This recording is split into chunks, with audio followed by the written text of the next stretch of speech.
பெரியாரை வந்து நீங்க திட்ட வேண்டாம். சரி, அவரும் இந்த சமுதாயத்துக்கு கான்ட்ரிபியூட் பண்ணிருக்காரு. அப்படியே தூக்கி ஓரமா வச்சுட்டு நீங்க வேலையை பண்ணுங்க. அதை விடுத்து இதே வேலையாவே இருப்பீங்களா? பெரியார் திட்டம் பெரியார் திட்டம். இப்ப நீங்க சொன்னீங்க, இப்ப இஸ்லாமியர்கள் வந்து நீங்க என்னதான் சொல்லுங்கன்னா டிஎம்கே பக்கம் தான் நிற்பாங்க. அது காரணம் அவங்க தெரியும். அந்த ஊடகங்கள்லாம் காட்சிப்படுத்தினார் அந்த வாட்ஸ்அப் ஸ்டேட்டஸ். திரு சீமான் அவர்கள் வாட்ஸ்அப் ஸ்டேட்டஸ் வைத்திருக்கிறார். இந்தி திணிப்பை விட சமஸ்கிருத திணிப்பை விட பெரியார் திணிப்பு மிகவும் ஆபத்தானது அப்படின்ற ஒரு கருத்துப்பட ஒரு வாட்ஸ்அப் ஸ்டேட்டஸ் வச்சிருக்காரு. அப்ப இது சீமான் எந்த கட்சியை சார்ந்திருக்காருன்னு பாத்துங்க. எவ்வளவுக்கு நாரியம் பேசணும் நாரியம் பேசுறேன். சீமான் முதல்ல வந்து பெரியார் சரின்னு தெரிஞ்சாரா, மறுபடியும் தப்பா தெரியாரா, மறுபடியும் ஒரு சரியான்னு தெரிவார். ஏன்னா அவன்கிட்ட நிலைத்தன்மை கிடையாது. எந்த ஒரு அரசியல் முன்னோக்கமும் இல்லாமல் பிஜேபி கிட்ட இந்த குற்றச்சாட்டு வைக்கிறோம். இந்த இடி ரெய்டுக்கு பிறகு இந்தந்த நிறுவனங்கள்லாம் வந்து கொடுத்துருக்கு, ரெய்டுக்கு பிறகு இந்த நிறுவனங்கள்லாம் தங்களுக்கு வந்து கொடுத்துருக்காங்க. ஆளுநர் சொல்றதெல்லாம் இப்ப இந்த வேங்கவேல் வச்சு கேம் விளையாட்டு போறது பாக்குறாங்க. கூட்டணி கட்சியெல்லாம் உடைக்கிறது தான் பிஜேபி வேலை. ரெண்டு வருஷமா ஆயிட்டுல 700 நாள் ஆயிட்டு. 700 நேரம் எங்க போயிருந்தாரு? அண்ணாமலை கோபம் இருந்தாரா? இப்பதான் தெரியுதா? போக வேண்டியதை பேசி தூக்கிட்டு தேர்தல் என்ன விளையாட்டா? 5 வருஷம் காத்திருக்கணும். தேவருக்காக நடந்த தேர்தல் ஜெயிக்கிறது தான் முக்கியம். ட்ரையல் பாக்குறதுக்கு என்ன விளையாட்டு விஷயம் வாங்கினதுன்னா சாக்குக்குள்ள போட்டுக்கிட்டு ஓட போட்டி கப்ளிங் பூனை வச்சுட்டு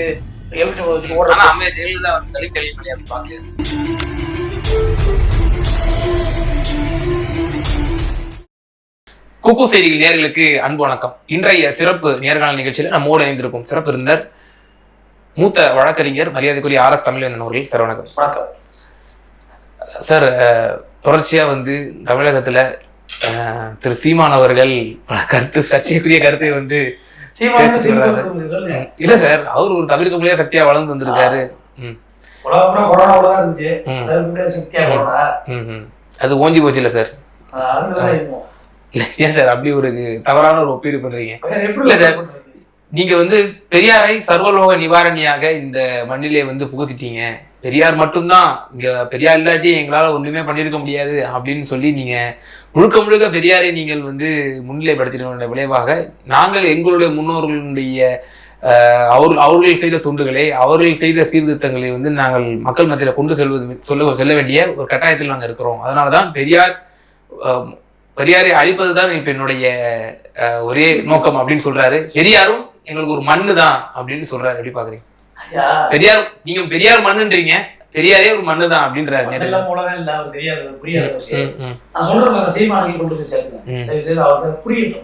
அவரு சில புரிதல் இல்லாம இருக்காரு.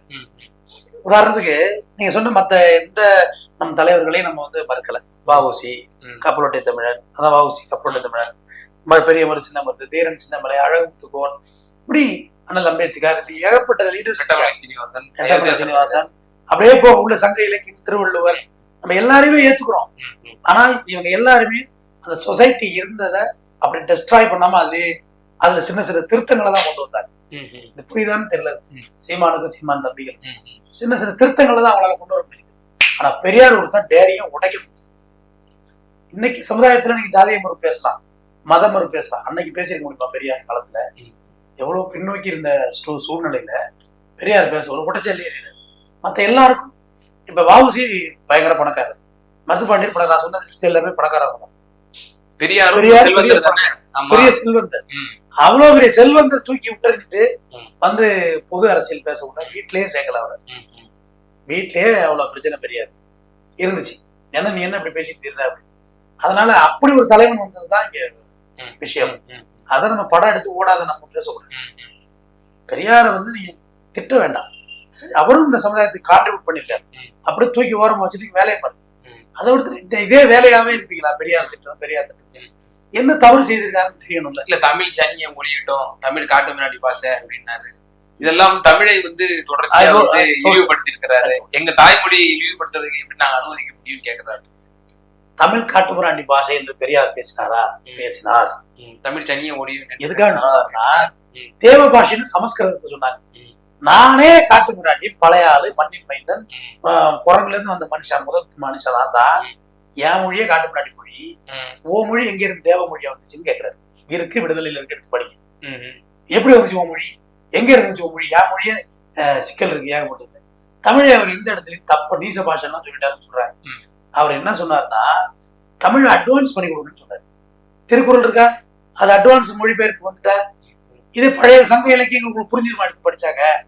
நிச்சயமா புரியுது. இப்ப ராணா இப்படி போடுறாங்கல்ல, அது இப்படி போடணுங்கிறதா பெரியார் சொன்னார். எளிமைப்படுத்துங்கன்னு சொன்னார், சிம்பிளி பண்ணுங்க. ஏன் ஆங்கிலம் ஜெயிச்சுட்டு ஈஸி, எழுதுறது ஈஸி. ஆங்கிலம் எழுதுவது ஈஸி, தமிழ் எழுதுவது கடினம். ஆங்கிலத்துல புள்ளி வச்ச எழுத்துக்கள் எத்தனை இருக்கு, தமிழ்ல எத்தனை இருக்கு? தமிழ் எழுத்துக்கள் மொத்தம் எத்தனை, ஆங்கில எழுத்துக்கள் எத்தனை? 26. தமிழ்ல எவ்வளவு இலக்கணம் இருக்கு, லாங்கர்ஸ் இலக்கணம் உள்ள இது இலக்கணம் இருக்கு, கிராமர். இங்க இங்கிலீஷ்ல என்ன இருக்கு? ஒண்ணுமே கிடையாது. தமிழ்ல அவன் அவள், ஆங்கிலத்துல அவன் அவள் மட்டும்தான்.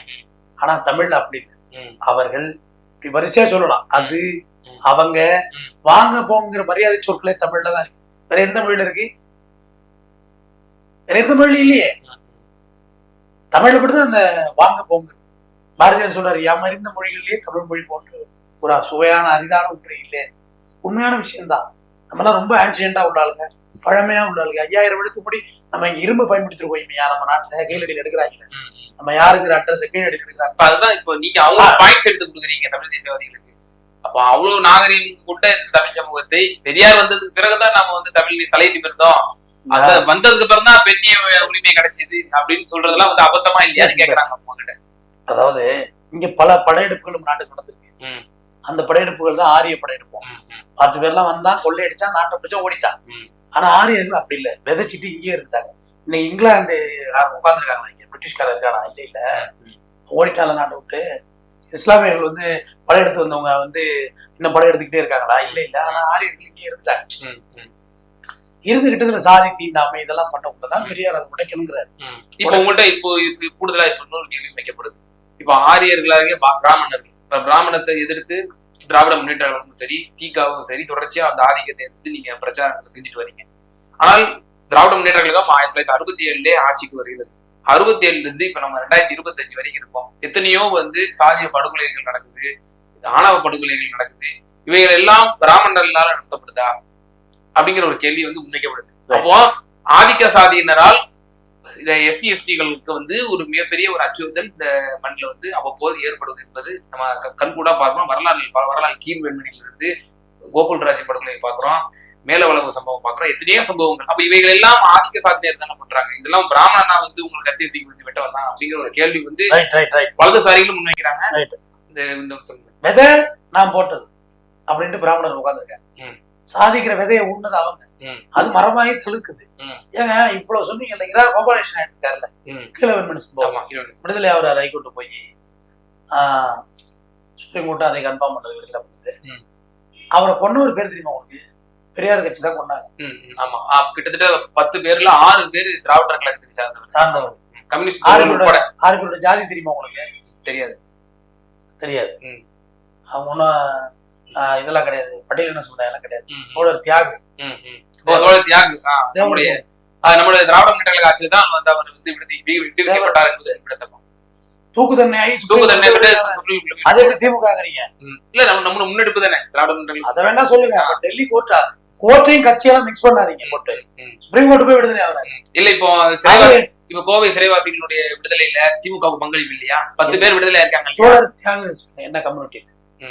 தேவர் சமுதாயத்தை சார்ந்தவர், தஞ்சாவூர்கார். அப்ப அவர் எப்படி கோபாலேஷன் கொள்றாரு? 2 பேரும் பேக்வர்ட் கேஸ்ட் தான். எப்படி போய் கொள்றாரு? இதுதான் பெரியார். ஓகேயா?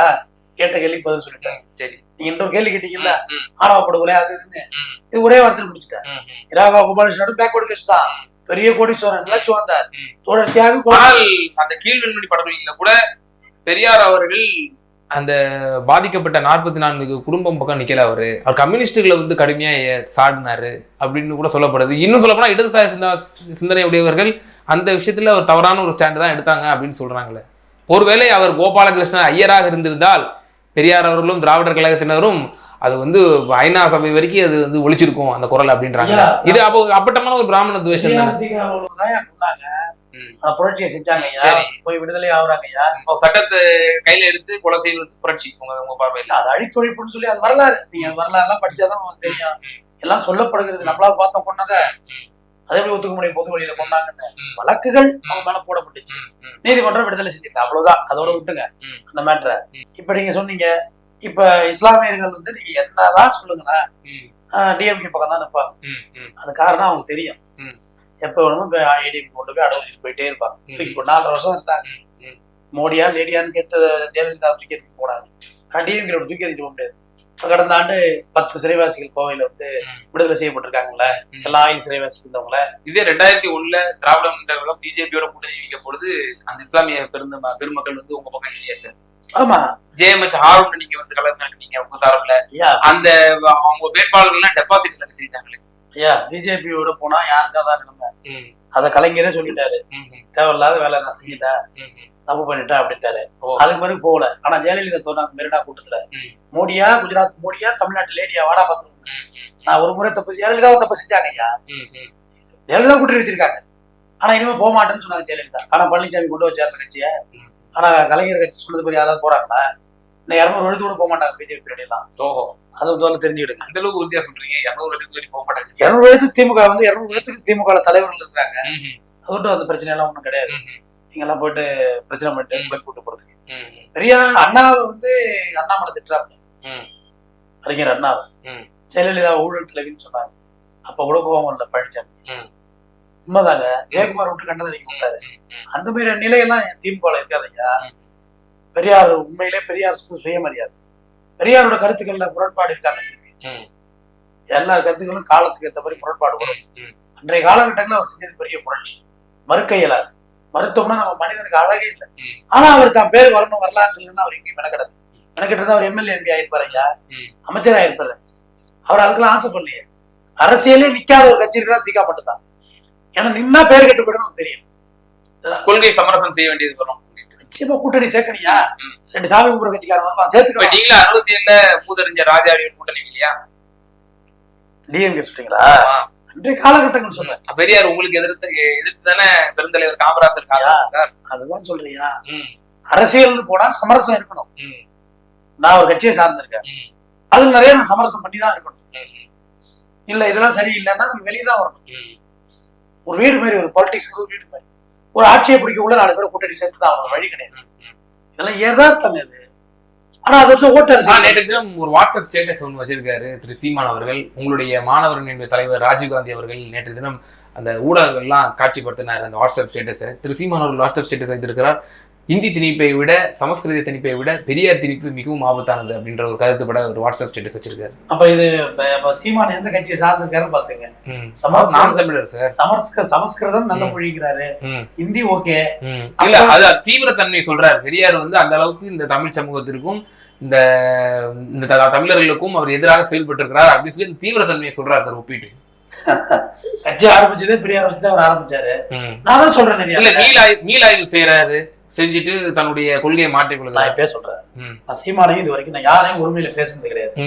எவ்வளவுக்கு நாகரிகம் பேசணும் நாகரிகம் பேசுறேன்.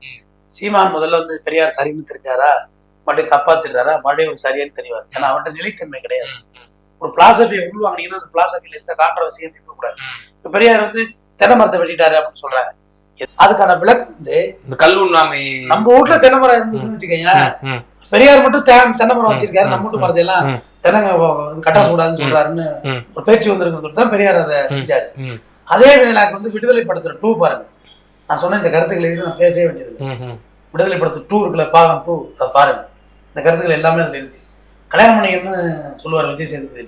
தோழரா கிஷோர் ஒரு அருமையா இருக்கும், கம்யூனிஸ்ட், நமக்கு செட் ஆக தோழர் அப்படி போராட்டம் சுற்றிக்கிட்டு இருக்கோம். இல்லை தோழர் கல்யாணம் பண்ணியங்க, அப்போதான் போய் நம்ம ஒரு போராட்டத்துக்கு கூப்பிட்டா கூட வருவாங்க. கல்யாணம் பண்ணிக்கலன்னா உனக்கு என்னப்பா மொட்டை மரம், நீ சுத்துவ, நாங்களாம் புள்ள குட்டிக்காரனுன்னு வரமாட்டாங்க. கல்யாணம் பண்ணிங்க தோழர் அப்படின்னு சொல்லிட்டு இந்த இணையர்னு சொல்லி பேசுவாங்க. இதெல்லாம் ஓகே தானே, இதெல்லாம் வந்து அதோட பிரதிபலிப்பாக தானே பார்க்குறேன் இந்த வரிகளை எல்லாம். நீங்கள் நானும் ஒரு இடத்துல உட்காந்துருக்கோம்ல, இது காரணம் அம்பேத்கரும் பெரியாரும் நான் சொல்றேன். மறுக்கிறதுக்கு கொண்டதான் தகவல் இருக்கா? பெரியார பேசுறாருல சீமானு, அந்த சுதந்திரத்தை வாங்கி கொடுத்தது அம்பேத்கரும் பெரியார் தான். ஆனா அம்பேத்கரோடு பெரியாரை ஒப்பிடுவதே வந்து தவறு அப்படின்னு சொல்றாரு சீமான். எதுக்காண்டி பேசுறாருலாம் தெரியும் எனக்கு. அம்பேத்கர் எதுக்காண்டி அவர் அம்பேத்கரை பத்தி இவருக்கு என்ன தெரியும்? அவர் எதுக்காண்டி இப்படி சொல்றாருன்னு உங்களுக்கும் தெரியும், எனக்கும் தெரியும். அது ஒரு ஊசி முழு வியாபாரம் தான். அது என்ன ஒப்பிடக்கூடாது? ஒப்பிடாம எப்படி ஒப்பிடுறது? வடநாட்டுல ஐயா அம்பேத்கர் பிறந்து, தென்னாட்டுல பிறந்தவர் பெரியார், அவ்வளவுதான். ஏங்க உங்களை மாதிரி அங்க திரள் நிதி வாங்கிட்டு கூத்தடிச்சு சுத்துறாரு. பெரியார் வந்து குளிக்க மாட்டாருன்னு சொல்லி விமர்சனம் பண்றாங்க. பெரியாருக்கு நேரம் இல்லையா? நேரம் இல்லை. தொடர்ந்து வந்து பாத்துக்கிட்டே இருப்பாங்க பெரியார் தோழர்கள் வந்து பேசிக்கிட்டே இருப்பாங்க. அப்ப இவர் எங்க போறது? குளிக்கிறதுக்கு ஓடுறது? ஓட முடியாது. நைட்டு போய் பார்த்தா 12-1 மணி வரைக்கும் கூடவே ஆள் இருப்பாங்க. அதுக்கு பிறகு போய் தண்ணி குளிக்க வாய்ப்பு இருக்காது. காலைல 4 மணிக்கு எழும்ப வேண்டியதா இருக்கும். இந்த காலைல குளிச்சிக்கலாம், நைட்டு படுக்கிறது, நைட்டு குளிச்சா காலைல படுக்கிறது. இதுதான் அவரோட விளக்கம். இது அவரே சொல்லியிருக்காரு. அதெல்லாம் எடுத்து பேசுறாங்க. தனக்கு போட்ட சால்மையில எல்லாம் சட்டதிச்சு போட்டுட்டாரு பெரியார். சட்டதிச்சு போட்டாரு. அவ்வளவு கஞ்சன் அப்படின்னு சொல்றாரு சீமானு. கஞ்சனா நீங்க ஊர்ல வாங்கின காசு ஒரு செருப்பு தூக்கி போட்டா இன்னொரு செருப்புக்காக காத்துட்டு இருப்பாரு. அதுக்கப்புறம் பொது மேடைகள்ல அவருக்கு வீசப்பட்ட செருப்புகளை எல்லாத்தையும் ஜோடி ஜோடியா வச்சு அதுக்கு வந்து சில விலைகள் பேசி விற்பாரு அப்படின்னு எல்லாமே பிராமண இது இருக்கு. எனக்கு வீச வந்து ஆயிரத்தி உண்மையிலே வீசுறதுலாம். ஏங்க இவர் மாரி அங்க பூமா டிஷர்ட் போட்டு சுத்திட்டு இருந்தாரு பெரியாரு. பூமா படையன் பூமா டிஷர்ட்டும் போட்டு திரள் நிதி வாங்கிட்டு டான்ஸ் ஆடுறாங்களா குடும்பத்தோடு இதெல்லாம் அவர் செஞ்சுட்டு இருந்தாரான்னு கேட்கிறேன். பெரியாரை பற்றி பேசுவதற்கு இவருக்கு என்ன இருக்கு? தெலுங்கர்கள் அப்படிங்கிறாருல, முதல்ல உங்க மனைவி கைது தான் நீங்க கேட்கணும். இப்ப திமுகவும் தான் வந்து எலக்ட்ரல் பாண்ட்ல கிட்டத்தட்ட 519 கோடி எங்க போயிட்டு இருக்கு, இது எங்க போயிட்டு இருக்கீங்க? இப்போ இங்க நம்ம லாட்டரி மாட்டிக்கிட்டு நம்ம வாங்கியிருக்கோம்.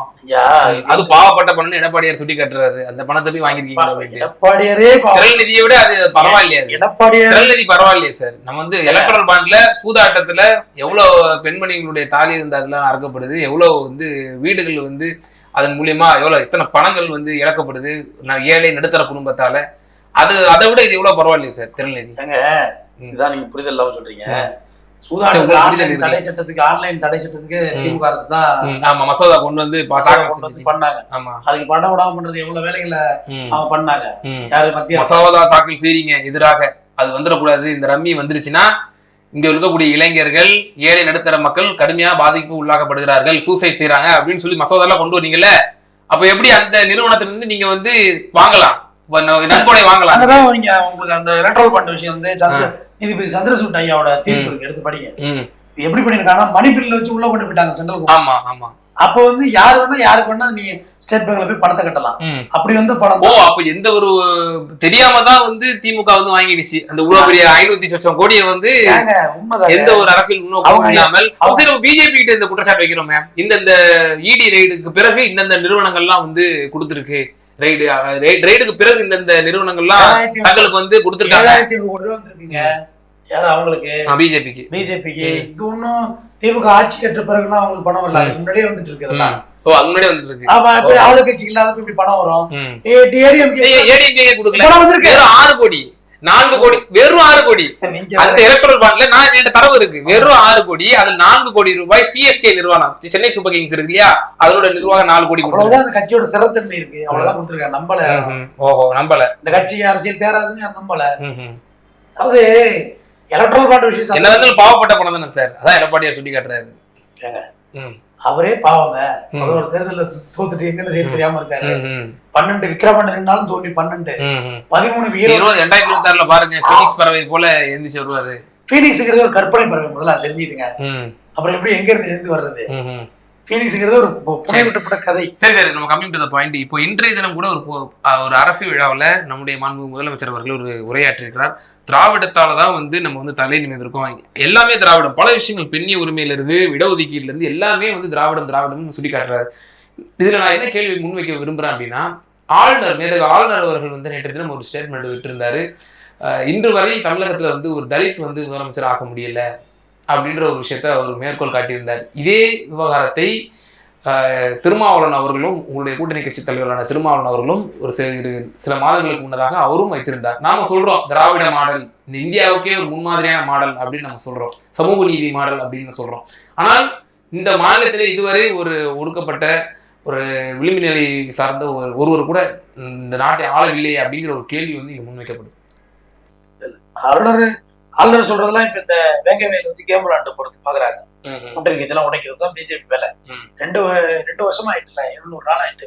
700 நேரம் எங்க போயிருந்தாரு அண்ணாமலை எல்லாம்? கோமோல இருந்தாரா? இப்பதான் தெரியுதா?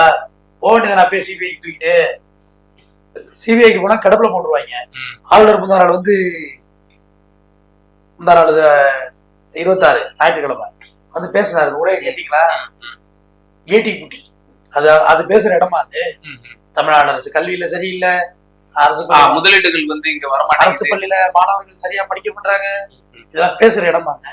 எல்லா துறையில இருந்து உள்ள விருதுகளை வந்து சுட்டி காட்டுறாரு சார். அது பேர் இடம் பொருள் ஏவல்னு இருக்கு. எந்த இடத்துல சுட்டி காட்டுறீங்க? இந்தியா வந்து குடியரசு தினத்தை கொடியேற்றிட்டு பேசுவீங்களா? அது மாதிரி நல்லா இருக்கு, நல்லா பண்றோம், ஓகே ஃபைன், அவ்வளவுதான். இங்க வந்து அவங்களுக்கு ஆனர் பண்ணணும், சுதந்திர போராட்ட தியாகிகளை பத்தி பேசணும், அவ்வளவுதான். இது எவ்வளவு கஷ்டப்பட்டு வாங்கின ஃப்ரீடம் பத்தி பேசலாம், இவ்வளவுதான் ஒரு விஷயம். இதெல்லாம் வேணும்னு வன்மத்தை கொண்டாந்து தெரிகிறது. ஏங்க பொங்கல் அப்பதான் ட்வீட் போடுறாரு ஆளுநர், தமிழ்நாடு ரொம்ப பாதுகாப்பான மாநிலமா இருக்கு, சூப்பரா இருக்கு தமிழ்நாடுன்னு ஒரு ட்வீட் போடுறாரு. 15, 16, 26 10 நாளையில ஒரு எதிர்த்து பேசுறாருன்னா இப்ப யாரையும் அவர் பேச வைக்கிறாங்கல்ல, பிஜேபி பேச சொல்லுது. என்ன நீ அங்க போய் உட்காந்து பாராட்டிட்டு இருக்கா? அவனோட திராவிட மாடலை பாராட்டிட்டு இருக்க படவா? நான் சொல்றதை கேளுங்க, இதே மாதிரி பேசு, ஏடிபிடி பண்ணு அப்படின்னு. இதுதானே உண்மை. முதல் நாள் பாக்குறாரு ஆளுநர் மாளிகையில திராவிடன் இருக்கு, பெரியார் இருக்கு, அண்ணான் இருக்கு. அடுத்த நாள் வந்து அந்த பேரெல்லாம் பேசலன்னா அதுக்குள்ள உங்களுக்கு யாரும் சொல்லித்தர கொடுக்குறாங்க, பேசாதீங்க இந்த பேரெல்லாம், அப்பதான் அவங்களுக்கு கோபம் வரும், நீங்க எழுந்து வெளியே வரலாம். சீன் கிரியேட் பண்றது. இப்ப இந்த அண்ணன் திருமாவும் சொன்னார் இல்லையா, இதே கருத்தை வலியுறுத்தி, இந்த தமிழ்நாட்டுல வந்து ஒரு தலித் வந்து முதலமைச்சர் ஆக முடியல, ஒரு ஸ்டேட் வந்து பேரியரா இருக்கு அப்படின்னு அவரும் இந்த கருத்தை வந்து முன் வச்சாரு இல்லையா. ஆனா திமுக இது நம்பிக்கை இருக்கணும் அப்படின்னு சொன்னாரு. நம்பிக்கையே இருக்கு திமுக மேல, அவங்க வந்து ஒரு தலித்தை வந்து ஒரு துணை முதல்வராக கொண்டு வருவார்கள் அப்படின்ற ஒரு விஷயத்தையும் சொன்னாரு. அதிகார பரவலோட சேர்த்து அதுன்னு சொன்னாரு திருமாவளவன். எப்படி உங்களுக்கு சொல்றதுன்னா, பாமக இருக்குல்ல பட்டாளி கட்சி, அதுல வந்து அந்த துணை பொதுச் செயலாளர் அவங்க வந்து ஒரு பட்டியலின சமுதாயம் தான். திமுகலையும் அப்படிதான். ஆர்.ஆஸ் அந்த குரூப்ல இருக்காரு. நீங்க ஒரு விஷயம் தெரிஞ்சுக்கணும், இது டெமோக்ரஸி கண்ட்ரில ஓட்டு போட்டாதான் நீங்க வரலாம். எல்லாம் கேட்பான், விசிக்கு பொது தொகுதி கொடுப்பீங்களா? இது பெரிய கேள்வி தூக்கிட்டு வர்றதே. ஆமாங்க, தேர்தல் என்ன விளையாட்டா? 5 வருஷம் காத்திருக்கணும், தேர்தல் காக்கணும். அடுத்த தேர்தலுக்கு ஜெயிக்கிறது தான் முக்கியம். ட்ரையல் பாக்குறதுக்கு என்ன விளையாட்டு விஷயம் இதெல்லாம்? சாக்குக்குள்ள போட்டுக்கிட்டு ஓட போட்டி, கப்ளிங், பூனை வச்சுக்கிட்டு எலுமிச்சம்பழம் வச்சுட்டு ஓட. அம்மையா ஜெயலலிதா தலித் தெளிவு அப்படி பாக்கலையா சார்? அடனே போயிடுங்க, அம்மையா ஜெயலலிதா அவங்கள்ட்ட நீங்க சொல்றபடி ஆரியரா இருக்கக்கூடிய அம்மையா ஜெயலலிதா அவர்கள்ட்ட ஒரு சமூக நீதி பார்வை இருக்கு. ஆனா நம்ம திமுகல வந்து வன்னியரசு ஐயாட்ட வந்து இந்த மாதிரி சொல்லியிருக்காரு நம்ம கலைஞர் அவர்கள், நீங்க எல்லாம் பொது தொகுதி கேட்கலாமா அப்படின்னு சொல்லி வருத்தமா இருக்குல்ல. இல்ல அதுதான், நீங்க தானே வந்து சாதி முத்திரையை குத்துறீங்க அந்த மாதிரி கட்சிகள். அது ஒரு பொது கட்சியா இருக்கக்கூடிய பிசிக நீங்க தான் ஒரு சாதி முத்திரையை குத்துறீங்களா அப்படின்னு ஒரு கேள்வி. இதெல்லாம் தவறானது. ஏன்னா இல்ல கலைஞர் அவர்கள் சொன்னதா அவர் தான் பதிவு செஞ்சார் நியூஸ் 7 அப்படி இருக்கட்டுங்க. நீங்க பொது தொகுதி போய் தோத்துட்டா ஒரு சீட்டு போயிடும், எதிர் ஜெயிச்சிருவான், ஆட்சியை பிடிக்கணும். திருமாவளவன் அன்னைக்கு ஒரு பேட்டி சொன்னாரு, நாம் தமிழர் சீமான சொன்னாரு, அதோட கொஞ்சம் கடுஞ்சொல்லா சொல்லிட்டாரோன்னு நான் யோசிச்சேன். நீ என்ன புடுங்க போற அப்படின்னு கேட்டாரு. ஏன்னா அவர் வாயில இருந்து அது மாதிரி வார்த்தைகள்லாம் வருதே நம்ம ஆரம்ப காலத்துல பேசியிருக்காரு. இப்போ அவர் சமீபத்துல நல்ல கண்ணியமான ஆமா ஒரு 10 ஆண்டுகளுக்குள்ள நல்ல கண்ணியம் முதிர்ச்சி ஆரம்ப கட்டம் பேசியிருக்கலாம். அது எல்லாரும் வளரக்குள்ள அதாவது பேசிட்டு வர்றதுதான். அப்ப அவருடைய திருமாவளவனுடைய குரல் வந்து டெல்லியில ஒழிக்க வேண்டாமா, கூட்டணி இல்லாம எப்படி பண்ண முடியும், நம்மள்ட்ட என்ன வாக்கு இருக்குன்னு நமக்கு தெரியும்னாரு. இதை விட ஒரு அரசியல் புரிதல் யாருக்கு வரும்? அவர்கிட்ட அந்த புரிதல் இருக்கு. நம்மள்ட்ட என்ன பலம் இருக்குன்னு நமக்கு தெரியும். நம்ம கூட்டணி சேர்ந்துதான் ஆகணும். இல்ல அதே திருமா அவர்கள் வந்து துணை முதலமைச்சர் சொல்லிட்டு இருக்காங்க, எப்ப நான் வந்து பிரதமர் லெவலுக்கு நான் யோசிச்சுட்டு இருக்கேன்ப்பா அப்படின்னு சொன்னேன். நகைச்சுவைக்கா சொல்றது தாங்க.